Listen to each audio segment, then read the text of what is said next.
ವಿಜ್ಞಾನ ನಗರಿ ಚಳ್ಳಕೆರೆ ತಾಲೂಕಿನ ಆರಾಧ್ಯ ದೈವ ಶ್ರೀ ವೀರಭದ್ರ ಸ್ವಾಮಿ ದೊಡ್ಡ ರಥೋತ್ಸವ ಸಾವಿರಾರು ಭಕ್ತರ ಸಮ್ಮುಖದಲ್ಲಿ ಅದ್ದೂರಿಯಾಗಿ ಜರುಗಿತು. ಮಧ್ಯಾಹ್ನ 3:30ರಿಂದ ಪ್ರಾರಂಭವಾದ ರಥೋತ್ಸವದ ಪೂಜಾ ಕೈಂಕರ್ಯಗಳು ಸೇರಿದಂತೆ 4 ಗಂಟೆ ಸುಮಾರಿಗೆ ರಥೋತ್ಸವ ಬಲಿ ಅನ್ನ ಹಾಕುವ ಮೂಲಕ ರಥೋತ್ಸವ ಮುಂದೆ ಸಾಗಿತು. ಇನ್ನು ಪ್ರತಿ ವರ್ಷದಂತೆ ವರ್ಷ ಕೂಡ ಮುಕ್ತಿ ಬಾವುಟ ಹರಾಜು ಪ್ರಕ್ರಿಯೆ ನಡೆಯಿತು. ಅದರಲ್ಲಿ ಚಿತ್ರದುರ್ಗದ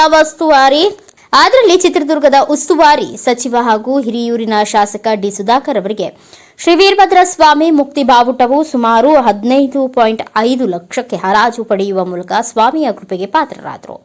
ಇನ್ನು ರಥೋತ್ಸವದ ಭಕ್ತರು ಶ್ರದ್ಧೆ ಭಕ್ತಿಯಿಂದ ರಥೋತ್ಸವದಲ್ಲಿ ನಗರದಿಂದ ಜನಸಾಗರದ ಮೂಲಕ ಬಣ್ಣಗಳ ಬಾವುಟಗಳಿಂದ ಅಲಂಕರಿಸಲ್ಪಟ್ಟ ರಥದಲ್ಲಿ ವೀರಭದ್ರೇಶ್ವರ ಸ್ವಾಮಿಯ ಆಸೀನಗೊಳಿಸಿ ವಿಶೇಷ ಸಾಂಪ್ರದಾಯಿಕ ಪೂಜೆ ಸಲ್ಲಿಸಿದ ನಂತರ ಜಯಘೋಷಗಳೊಂದಿಗೆ ಅಪಾರ ಸಂಖ್ಯೆಯ ಭಕ್ತ ಸಮ್ಮುಖದಲ್ಲಿ ರಥದ ಹಗ್ಗಕ್ಕೆ ಕೈ ಹಾಕಿ ಎಳೆಯುವ ಮೂಲಕ ಉತ್ಸವಕ್ಕೆ ಚಾಲನೆ ನೀಡಿದರು.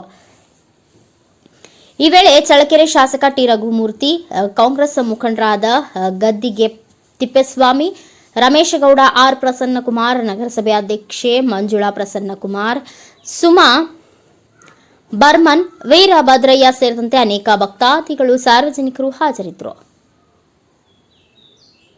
ಮೌನೇಶ ಆಚಾರ್, ನ್ಯೂಸ್ ಚಳ್ಳಕೆರೆ.